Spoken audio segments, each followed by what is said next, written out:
ایرانی پارلیمنٹ کی قومی سلامتی کمیشن کے ترجمان ابراہیم رضائی نے علاقائی ممالک کو خبردار کیا کہ صدر ٹرمپ کے اگلے ممکنہ حملے سے پہلے ان کے پاس امریکی افواج کو اپنے ہاں سے مستقل طور پر بے دخل کرنے کا آخری موقع ہے، ورنہ بعد میں وہ ایران سے کوئی شکایت نہ کرے۔ انہوں نے واضح کیا کہ تہران کے پاس ڈونلڈ ٹرمپ کو سیاسی اور معاشی طور پر دیوالیہ کرنے کا ایک مکمل منصوبہ موجود ہے، جسے آگے بڑھانے کے لیے خطے کے ہی کچھ ممالک کو استعمال کیا جائے گا۔ اس لیے تمام علاقائی ممالک کو فوری طور پر امریکیوں کے اخراج کا اعلان اور اس پر عمل درآمد یقینی بنانا چاہیے۔ ایرانی پارلیمنٹ کے اسپیکر محمد باقر کالباف نے امریکہ اور اسرائیل کو کڑی تنقید کا نشانہ بناتے ہوئے کہا کہ دشمن جنگ کے نئے دور کی تلاش میں ہے، لیکن ایرانی افواج کسی بھی جارحیت کا منہ توڑ جواب دینے کے لیے مکمل تیار ہیں۔ باقر کالباف نے آڈیو پیغام میں واضح کیا کہ 1 ماہ کی جنگ بندی کے دوران ایرانی افواج نے اپنی عسکری صلاحیتوں کو ازسر نو بحال کر لیا ہے اور معاشی دباؤ یا بحری ناکہ بندی ایران کو ہتھیار ڈالنے پر مجبور نہیں کر سکتی۔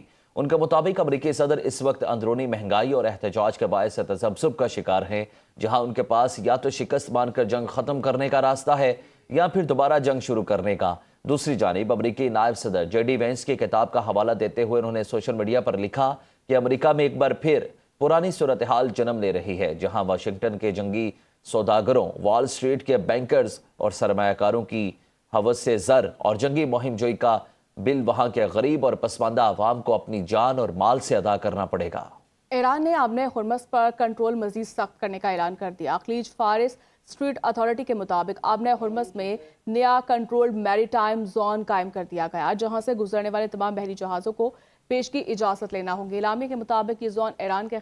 علاقے کوہ مبارک سے لے کر متحدہ عرب امارات کے شہر فجیرہ کے جنوب تک پھیلا ہوا ہے، جبکہ مغربی داخلی راستے پر کشم جزیرے سے ام القوین تک کا علاقہ بھی اس میں شامل ہے۔ ایرانی حکام کا کہنا ہے کہ اس علاقے سے گزرنے والی ہر بحری نقل و حرکت کے لیے متعلقہ اتھارٹی سے رابطہ اور باضابطہ اجازت لازمی ہوگی۔ دباؤ ڈال کر ایران کو ہتھیار ڈالنے پر مجبور کرنا محض خام خیالی ہے۔ سماجی رابطے کی سائٹ ایکس پر اپنے پیغام میں ایرانی صدر مسعود پزشکیان کا کہنا تھا کہ ایران نے مسلسل اپنے وعدوں کی پاسداری کی ہے، ایران نے جنگ ٹالنے کے لیے ہر راستہ تلاش کیا ہے۔